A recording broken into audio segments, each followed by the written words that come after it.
Tommy drove out of town in the family automobile. Arthur mistook them for going to the fair, but Tommy informed him that they had business to attend to. Tommy had Arthur taken out of town for a business arrangement with Johnny. To Tommy's chagrin, Johnny was riding with the Lee family. Johnny looked at the family car as Tommy examined Johnny's horse. Arthur inquired as to whether Johnny intended to exchange the family automobile for a horse. Johnny remarked that his concept was ridiculous. Tommy informed them that they would be playing 2-up for the horse and the automobile. 2-up is a coin-toss game. Johnny and Tommy flung 2 pennies into the air and let them fall to the ground. Johnny gave Tommy the keys to the automobile after the game. Arthur assumed Tommy had lost, but Tommy promptly informed him that he had won. Tommy agreed that if Johnny lost, he could have a free trip in the automobile. Tommy was upset when the Lee family laughed at Arthur. He charged at them, questioning whether they were laughing at Arthur. Johnny stepped in between Tommy and the Lee family members to prevent a brawl from breaking out. Johnny informed the Lees that Tommy's grandfather was a king. Tommy was told by one of the Lee brothers that his mother was a whore. Tommy was angered at the statement. A brawl erupted between them, and Johnny was powerless to intervene. In the meanwhile, Inspector Campbell and his men began looking for the weapons in Birmingham. They began their hunt by gathering up all communists in the neighborhood. When someone knocked on Freddie's door, he and Ada were having a good time. He mistook it for Ada's brothers. A man standing outside informed him that the police were rounding up communists. Ada and Freddie dressed up and walked out the window. Freddie brought Ada to Mrs. Donovan to ensure her protection. Mrs. Donovan didn't want to get involved with the Shelbys, but Freddie insisted on letting Ada stay in her house until the cops left. The cops searched Freddie's chamber and discovered a prescription for Ada. Freddie informed Ada that he would be leaving town for a few days. Inspector Campbell went to church after collecting up the communists to meet with Aunt Pole. She instructed Inspector Campbell to remove his cap and put out his pipe before entering the church. Campbell shook his pipe next to one of them. Aunt Pole approached her from the pews. He pushed Aunt Pole up against the wall to intimidate her, but she only kissed Inspector Campbell. Aunt Pole apologized for misinterpreting Campbell's intentions, and Campbell wiped his lips. Campbell led his troops in through a door near the altar. He told them to flip the premises upside down in order to find the weapons.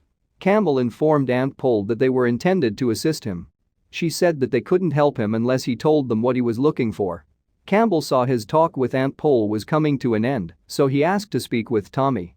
Campbell told Aunt Pole where he wanted to meet Tommy and that he wanted to speak with Aunt Pole. Discussed Inspector Campbell with Tommy. Tommy was notified of the meeting with Campbell. Tommy didn't want to meet Campbell while they were still in the process. Before consenting to parley, he intended to strike back. The Peaky Blinders compensated everyone for their king portrait. Tommy summoned a reporter to meet him as they illuminated the photographs in the middle of the street for all to see. Tommy told the reporter that they were burning the king's images because they didn't want him to see the crimes committed against him by Belfast police. He desired that the reporter write about what happened to them in the paper. Inspector Campbell was at his office when a call came in around midnight. A call came through. The officer informed him that the call had been placed by Winston Churchill. Winston informed Campbell about the Birmingham newspaper report when he answered the phone. Campbell was aware of the bonfire, but he didn't believe Winston should be concerned. Winston expressed alarm because people were burning images of the king. He didn't want the king to be involved and humiliated in front of the public. Winston advised Campbell that the weapons needed to be found as quickly as possible. He went on to say that the news broadcast had been ordered by a war hero called Thomas Shelby. Aunt Pole noticed Ada at the breakfast table the next day. She immediately noticed something strange about Ada and inquired as to how far she had traveled or returned since her last menstruation. Ada tried to deceive Aunt Pole by telling her it had only been 1 week, but she soon caved and admitted the truth. Ada hadn't gotten her period in 5 weeks. Ada justified herself, claiming that it was simply a shortage of iron. Ada had iron pills on prescription, but they didn't work. Aunt Pole took Ada to see a doctor to discover whether she was pregnant. They were able to confirm Ada's pregnancy, but she refused to identify the identity of the father. Ada was concerned that the Peaky Blinders would hack Freddie up once they discovered the truth. Aunt Pole assured Ada that the boys would not hurt her man as long as he married her. Ada she had no idea where Freddie was. She told Aunt Pole that Freddie had promised to return. Aunt Pole was well aware that the man would not return.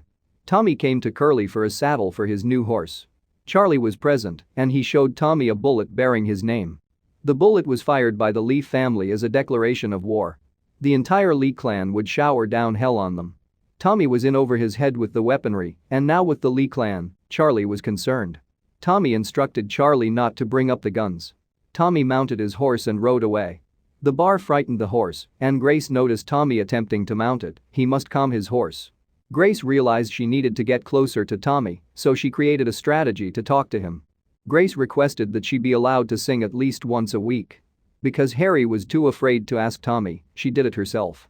Tommy did not respond to Grace's request. Instead, he instructed her to dig out her best dress because he was taking her to the races. Tommy returned to the betting shop, where Aunt Pole awaited him. She informed him of Ada's pregnancy. Tommy dashed out of the store in search of Ada. She was watching a movie at the theater. Tommy walked inside the theater and sat next to her. He quickly inquired about the father of her unborn child. Ada said it was Rudolph Valentino. Tommy got up and asked for the movie to be stopped.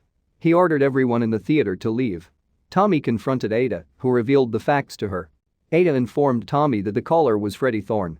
Tommy departed. Ada demanded that the film be replayed in the cinema. Tommy returned to the bookmaker. Finally, the horse was defeated in the third race. Aunt Pole come to discuss Ada.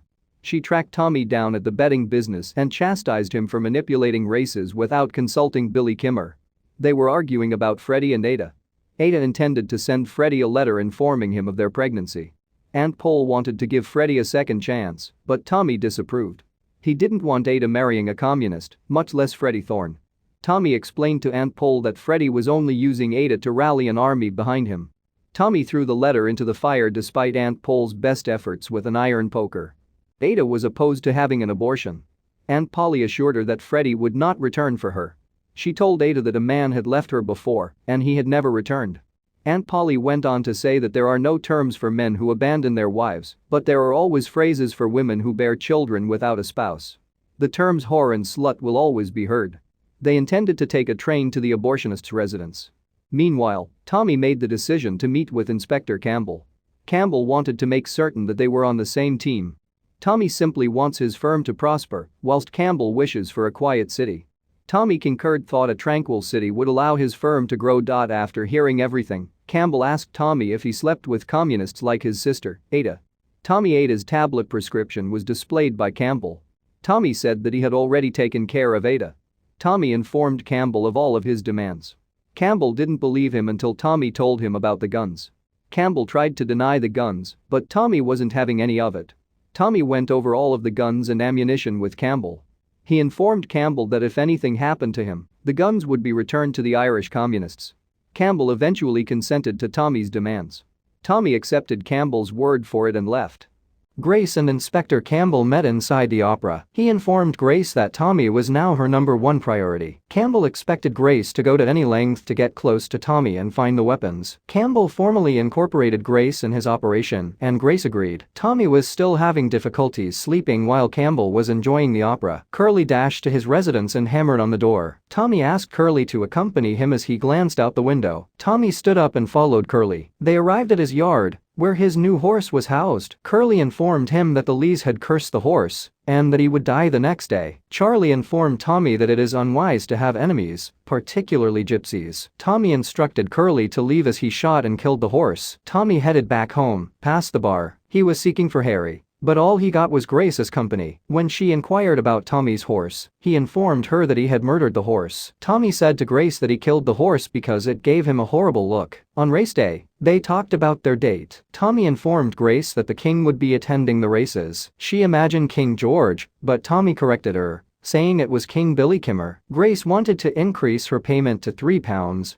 because she heard about King Billy. They wanted to sing every Saturday like they did in Dublin. Tommy informed Grace that she had never worked in Dublin before. Tommy asked around for her, but no one knew who she was. Grace felt she'd blown her cover, but Tommy had another theory about her true identity. He compared Grace to Ada, who became pregnant and reared a child on her own. He wanted to demonstrate that a woman cannot raise a child alone in the world. After their conversation, Tommy requested a song from Grace. She rose from her seat and began to sing a mournful tune. Grace warned Tommy that her music would destroy his heart. Tommy sat there silently after the song. The next day, Aunt Pole and Ada were getting ready to board a train when they ran into Freddie. Aunt Pole informed him Tommy would murder him. Freddie stated that Tommy had given him the heads up. Tommy had asked Freddie to take her and leave town. According to Freddie, He proposed to Ada and she accepted. Ada and Aunt Pole exchanged warm embraces. Aunt Pole instructed Ada and Freddie to board the train, but he refused. Freddie assured Aunt Pole that he was not scared of Tommy. He desired to remain in Birmingham. Back in the bar, people were singing songs and having a good time when two armed men entered the Peaky Blinders' private parlor.